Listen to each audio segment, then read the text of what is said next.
Hey everyone. Okay, so we're going to talk about geography today, which, believe it or not, is not the most boring subject out there. Yes, it is. That's Garrett. You want to say hi? No. He's hiding off screen. He wanted to press the buttons to start the broadcast. So I let him press the buttons. I tried to get him in front of the camera to introduce me or to say something, but he didn't want to. So before we begin, for those who don't know me, I am Meg. I have 6 wonderful children, one of whom is sitting right next to me. Will give me bunny ears. I blog at homeschoolgameschool.com, where we talk about enriching your child's education with games and hands-on activities. I'm looking at my face. Look how red it is. I think it's the overhead light. Will you turn the overhead light off for me? Try that. Maybe that'll work. I mean, I'm warm. It's warm here today in Southwest Washington. It's oh, that's a little better. Really, really warm. It's supposed to get to like 97 by the end of the week, and I'm not sure what I'm supposed to do about that. Hi, Tanya. How are you? So, let's talk about geography and how we can make geography not boring. I apologize if the camera shakes around. My son is sitting here with his tablet, and I don't have a tripod yet. I don't know why. I've been putting off for so long getting one. So I have my phone in this kind of precarious situation. I have a storage container on my table, then a game box, then a book, then a thick binder, and then a box. And my phone is actually, I put double-faced tape on it and stuck it to the box and kind of angled it right. So if the screen shakes, it's because the table's moving. I'm sorry. Lazy. And I'm lazy. That's what my son says. So, okay, I'm going to start now. So, do you want to get on the camera and talk? Yeah. Okay, then you need to be quiet, okay? All right, go watch your show. I'm watching a show about some guy who's letting box jellyfish sting him on purpose. No, it's Australia's deadliest. What, do you want to tell them about it? No! It's Australia's deadliest. Is it on Netflix? It's on Netflix. And what does the show show? Basically about the deadliest animals in Australia. Deadliest animals in Australia. I bet there's a ton because everything in Australia wants to kill you. Am I right? Okay. So, In the ocean. in the ocean. Okay, can I finish this now? Thank you. All right. Be careful with that because we don't want the whole thing to knock over. See, my friend April. She's at April's Little Family, and Mama Loves Food. I watched her do a craft thing with her kids earlier, and I laughed because I said, you're so real, because her kids are, you know, bouncing around and talking and giving her attitude, and I had to laugh, and then, you know, then it happens to me, and I don't laugh. Okay, so geography. When I was in school, geography was the most boring subject. I hated it. We called it social studies. And, you know, we did a little bit of learning about culture, but mostly it was, April, I was just talking about you, and how we were talking about how your kids were, you know, bebopping all around. Garrett is sitting right next to me, and he refuses to get on camera. But see, he keeps doing this and shaking things around. I was just talking about you. So I remember specifically 5th grade. We had a geography unit, and it was so boring. I'd sit there like this, and the teacher would, oh, here he is. He's getting closer. The teacher would point at the map, you know, that pulled down from the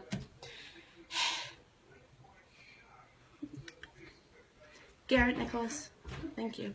They had the maps, the big maps that would pull down from the chalkboard, and the teacher would point. It was so boring. I hated it. And I didn't know where anything was. In fact, I didn't really start to enjoy geography until I had children of my own. And geography is so much more than knowing where something is on a map or on the globe. Geography is... Not much more than that. Geography is a way to learn about the world around you. You know, I said this in my last broadcast, we live in a small planet. We live in a small world. And it's fascinating to get to know the differences between us and other people. There are a lot of differences. So I took what I didn't like about... Garrett, that's enough. Okay, okay. He thinks it's funny. Funny. So I took what I didn't like about my education, which was, it was boring. It was American-centric. It was very white person-centric. And it was boring. Did I mention that? It was boring. I didn't want any of that for my kids. So we had to find ways to make it more interesting. Now, we do not sit down and have a geography class. We don't do that. But I can show you some of the things that we do. I'm going to start with the most schoolish of the bunch, and these are these Evan Moore Daily Geography workbooks. Now, I have to say, give a disclaimer with these two things. Oh, there's Sophie. Hey, baby. With these two, I got these to review. I did not pay for them, but I'm in mid-review for them. The review will probably be up within a week or two. So anyhow, I wanted to let you know about these. This is grade 5, grade 3. See how thick they are? Mom, you want to? Okay, now Sophie does want to say hey. Mommy's working. Do you want to go outside and play? Okay. Will you take her outside and play, please? Please. One moment. Come go outside with her, please. 5 minutes is all I'm asking. Okay. Thank you. You're a very good boy. Come on. Thank you.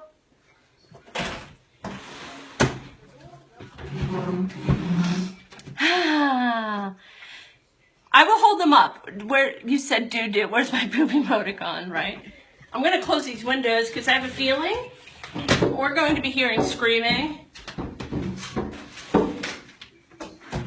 All right. Don't worry. I have a completely fenced-in backyard. They can't get into anything. Hey, Garrett, I'm working. Why don't you go play in the hose, okay? Go squirt things. Not your Kindle, though. Okay. All right, let me hold these up for April again. It's an Evan Moore Daily Geography Practice. Get them on Amazon. These came from Timberdoodle. You can get them almost anywhere. This is how thick they are. So let me show you what these are all about. This is the 3rd grade one, and I'm using this one because it hasn't been written in. My son has written in his 5th grade one to facilitate a review. So what it starts with is very basic, and each book has a review at the beginning. You know, what's a globe? And it explains that. And then it goes through lessons. And each lesson lasts a week, or each unit lasts a week. And then you have individual daily things. You've got, hi, Josie. Hi, Jessica. Okay, so you have the daily things. This is Monday, and you see it's 2 questions. 2 questions that go with the little lesson that you did first. So if you have a child who doesn't like workbooks, this is good because it only asks them 2 or 3 questions a day. If you have a child who doesn't like to write, again, 2 or 3 questions a day. It's not that bad. And even as you get in here, here's one. This is week 16. See, it shows them a map. And this is part of Canada. No, Minnesota. I'm sorry. It says Canada up front. This is Minnesota. And then the next questions will tell you, name 2 of the lakes on the map. So they have to find the lakes and write the name of the lakes. So it's not real complicated. It's nothing that they have to really think about. It is. It's, hi, Michelle. It's great for sparking interest. But more than that, it's great for learning how to read a map. Now, another book that we have that I should have grabbed, but I didn't, is called Map Makers. And it's also available on Amazon or Timberdoodle. It's for older grades, so I use it with Jaden, who is 13 years old. Hey, Heather. Yeah. I can't win, guys. I can't win.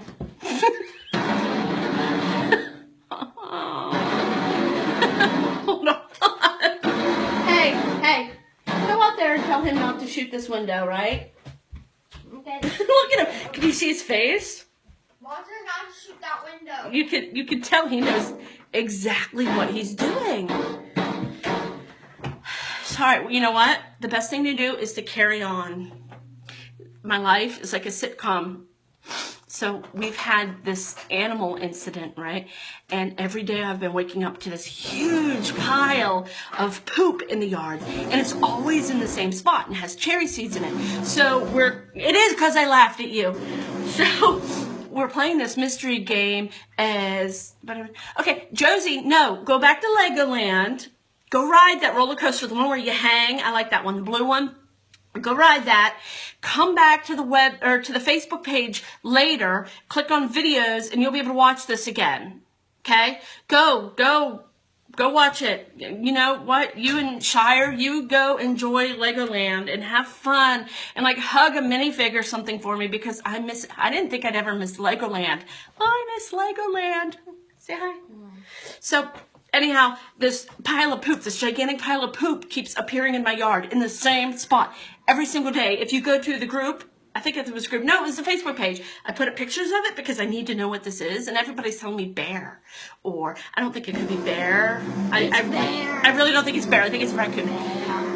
So who knows what you're going to find in my yard. My life is a sitcom. So, all right. We talked about these. We were talking about Map Makers. Map Makers is a really neat book. Do you want to entertain them while I go grab Map Makers? Okay. All right. Liam's going to entertain you. Let me grab this because I really want to show you this book. And I'm going to go back out in the yard and yell at Garrett for a minute. Entertainment. Garrett, Hi. It's true. Bears do climb fences. Oh, jeez. So do alligators. No, those are chain link, not wood. Yeah, they do climb fences. Good book. There's a bunch of other ones. I'm good. You're off the hook now. Finally. Thank you, honey. Ow. I know bears climb fences. You don't have to tell me this. All right, bye, Michelle. Catch you later. All right. Get Map Making is the name of the book I was talking about. You can find it at Amazon or Timberdoodle, which is where I got this. I also got this one to review. We have not started our review of this, but it'll be coming up this summer. This is really cool because it teaches you how to read and use maps by making maps. Every year, Seattle News. You know, I checked with the county animal control, and it lists every time somebody has seen dangerous wildlife in our area, and all they've seen for the last forever has been cougar, which doesn't really throw me more than a bear. Okay, Bear. so get map making. This is great. This book, especially for older kids, tells you about compasses and different kind of compasses you can use. You squared the bird. That's fine. But they have all these neat activities. This one is called Train Tracks. And what you have to do is make a map based on the train tracks. Oh, here's a neat one. You make a robot map, and here's a robot, and you have to make the map fit the robot head. Design your own flags. Oh, contour lines. This is neat. It shows you about different types of maps, like the, what are they called? The physical maps or whatever that are actually, see, if you had used one of these, you would know what kind of map that was, right? You can feel the money seeping out of your pockets. I know. But this one is really cool. And this is great for artistic kids, which is why I think it's going to be so great for Jaden. Map of Fairyland, right? What? You tick them when they're done, and you do a beanstalk, a Three Pigs house, Princess Castle, that sort of thing. And you could write a story about it. You know, related to that, something that's fun to do is if you read aloud or if your kids listen to an audiobook, oh, my nose is so itchy now. Have them make a map as you're reading aloud. It keeps their hands busy, keeps their heads busy while their ears are busy. So if you read The Wizard of Oz, have them draw a map of whatever part in the book you're at. One of my favorite books to read with children is The Dragon of Lonely Island. There are actually two of them now. We've only read the first one. It's by Rebecca Rupp, who is a homeschooling mom veteran from back in the day when we started homeschooling in the 90s. She was like the big name in homeschooling. Well, she wrote these two books, and they're fascinating, and they're like fairy tales, right? The Dragon of Lonely Island. And it's fabulous because she goes into these great details of describing the island that these kids are on for the summer. And there's this dragon that they find, and it takes them on these cool missions. Perfect for your child to draw the map while they're listening to the story, right? Okay, so some other things that we're using, since Liam has this one here. Ta-da! This is called Take Off, and it's too big to fit in the screen. It's huge. A big game. You want to take the map out and show them the map? Oh, you have The to map move the is... phone. You have to move the phone. The map, well, you're going to parade behind me. Map is like, 4 feet long. Energy. It's all coffee. coffee. So this is the map for takeoff. And if you look, you'll see all these lines between countries. Those are flight plans. Now there's a game, and I'll show you one more time, it's kind of loud. Hi, Melissa. Hi. Okay, all right, take them around. Okay, so those are flight paths between the country. And the idea of the game is that you get a certain number of airplanes, and you have to move the airplanes. Hi, Emily. You have to move the airplanes between country and country based on these cards that you draw. And as you move them from, this is Liam giving me the bunny ears now. No, it's Garrett. No, Garrett's outside. No, it's So Garrett. as you move around the country, you learn about where, or move around the world, you learn about where the countries are. Now that's on a flat map, and flat maps aren't truly indicative of what the world looks like. Hi, Rebecca. So I mean, our planet isn't flat, right? It's round. So to kind of combat that, we have this is cool. It's a Ravensburger 3D globe puzzle. Now, it's not put together at the moment because we did take it apart because they wanted to try putting it together again. Here's part of it. That's the part I've done. This is the base of it, right?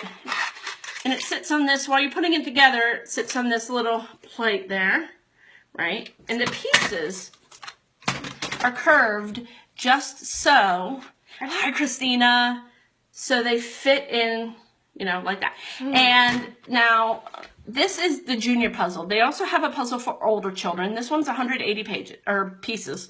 If you look, they're numbered. Okay. Now, at first I'm thinking, well, here, hold it behind me. That makes it too easy. No, it doesn't. No, it doesn't. This was challenging, and it's for like ages 8 to 12 or 7 to 12. 7 to 12. My younger kids who are 9, 11, and 13 had a bit of a difficulty putting it together. My 17-year-old ended up putting it together, and it took him about 45 minutes. And once they all helped. And once he got it together, then we took it apart, and the kids are trying to put it back together. The cool part about this is it displays on a little axis here, like, yeah, I didn't notice the numbers at first either. Honestly, I had put the puzzle down and I went out for a walk, and when I came back, the kids were almost done putting it together. So you can put it on this and you can permanently display it. You don't have to. Hi, Christina. That's Liam, he says hi. And this one is cool because it shows the countries, but it also shows, if you can see this here, it's not really focusing, but it shows wildlife of the area, and it shows major landmarks. So for Paris, it has the Eiffel Tower. Where we are in the Pacific Northwest, California has a redwood tree and has some bears up in Alaska. This is a babirusa on it. A babirusa. There you go. A toucan. Why don't you go out there and check on Jared and Seffi for me? They're fine. They're in the pool. Oh. A little tiny pool. Not a real pool. My children are not in a pool unsupervised. Promise. You just gotta be so careful these days. We have a little pool that's about that big. That game that I showed you is called Take Off. It's not in print anymore. You can find used copies of it. If you go to a teacher supply store, you might find it. Board Game Geek might also have links to it. I know they have it focused there. Take Off. I found it at Goodwill for $3. Now, I found it on Amazon this morning, used for $60. Don't pay $60 for this game, okay? Try to find it used somewhere, maybe eBay. Okay. So we have another game that I love. This one is so much fun. Explore the World. Now, this isn't where things are in the world so much as what people do in other parts of the world. It's trivia. It's kind of a trivia board game. Yeah, here's the actual board game. And it looks pretty simple, and it's for ages 7+. You need at least 2 players, but the more players you have, the better. And it's really, really funny. You have all these cards. The basic card is you have to identify a flag. Now they're multiple choice. So, do I have a blog post on this stuff? I have a blog post on the 3D puzzle. It's already up at homeschoolgameschool.com, and I actually have a draft of my favorite resources for geography that I worked on. Thank you, babe. That I worked on. You hear that screaming? I don't know. Can you hear it? It sounds like a bird. Yeah, that's my kid. So I have a post that's in draft right now. It'll probably go live tonight, maybe tomorrow morning, with these resources in it, as well as 5 of my favorite YouTube channels for learning geography, okay? So there's some there for high school, middle school, and there's some for preschool, and look at them, preschool and elementary school. That will be live soon. Keep your eye on the Facebook page or the Facebook group, both named Homeschool Game School, and I'll let you know when those are up there. But all that is up there. So this is Explore the World, and you learn about the people, and you learn about the flags, you learn about traditional food, you learn about celebrations, and then you do really crazy stuff in between, like you have a minute to build a tower of pizza with 8 objects. That's what I said. You said pizza. I'm hungry. We're okay. We're a good team. Right? I had to do that one, and it was not impossible. Tell them about it. I basically grabbed a chair and a couple of other things, and I built a tower. Use small things, not big things. Yeah, what did you use? A bar stool and a chair and a laundry basket? And a tissue box. And a tissue box. I used 8 things, though, and I had like 1 minute to build it. Yeah. It almost fell over. All right. So, let's go over those real quickly. Let me show them again. We have the game Take Off. Take off! Which is in the big, long box. Out of print, look for it used. It is, let me see if it has the manufacturer. It just says Take Off. It's an independent, I guess, game that teaches geography. Get Map Making. Perfect for the artistic child. I would say about ages 10 through 15 or so. Teaches you how to make maps. I want to do that one. Evan Moore, Daily Geography Practice. Workbook style. It is Blackline Masters with pages you can rip out if you want. 1 lesson a week, 2 questions a day around that lesson. Really great for reluctant writers or people who, don't want to spend much time dealing with geography. Explore the World. This is by Outset Media. Hilarious game. You're going to love playing this with your kids. And the Ravensburger 3D puzzle ball brings the globe to life. I have a review of this already up at homeschoolgameschool.com. Everything else will be up there, and I'm putting a blog post up there today. I'm going to work on it real soon here with all of these listed in it and links so you can find them. And then I have some more reviews coming out. I'm going to give an in-depth review of both Daily Geography and Get Map Making. Those are coming up later this summer, hopefully within the next week for this one, and probably next 3 to 4 weeks for this one. I have a lot of other great stuff coming up too. We've got a Monet watercolor kit that we are going to review. What did you do? You put tape on this. We have a Monet watercolor kit. We have this awesome thing called Design Pro, and it's an art lesson. It's an art curriculum for a full year, and it's really cool because it's modern design. Like, you're giving challenges, like you have to design a raincoat for a superhero, right? Yeah, April's in the house. Everybody loves April, right? April's in the house. So, okay, that is it for me now. I am going to deal with the heathens that are outside running around like crazy that were giving me so much trouble. We're going to go make sure there's no more raccoon scat in my yard. And I'll entertain. We'll probably discuss whether it's a bear or a raccoon again. It's a raccoon. We need a trap cam. Send us one. Yeah, we need a trap cam. I'm going to see if REI maybe rents one or if we can find one somewhere. Because wouldn't that be fun? Oh my gosh, yes. Set up a trap cam, and anytime something walks in front of it. Tape face. It is not a bear, April. It's a bear, April. It's not a bear. It's a bear. Oh, watch, it's gonna be like it's a sitcom. Watch, so it's gonna we're be gonna do that. Really it is not a polar bear. Are you a fan of Lost? You know, the polar bears that were running out on the desert island. Smoke monster, moose. Nope, not a moose. Don't think it's a moose. No, all the gates were closed. Unless a moose can climb a fence or climb a tree. See, we have. Let me detach my phone here. It's taped on. See this right there?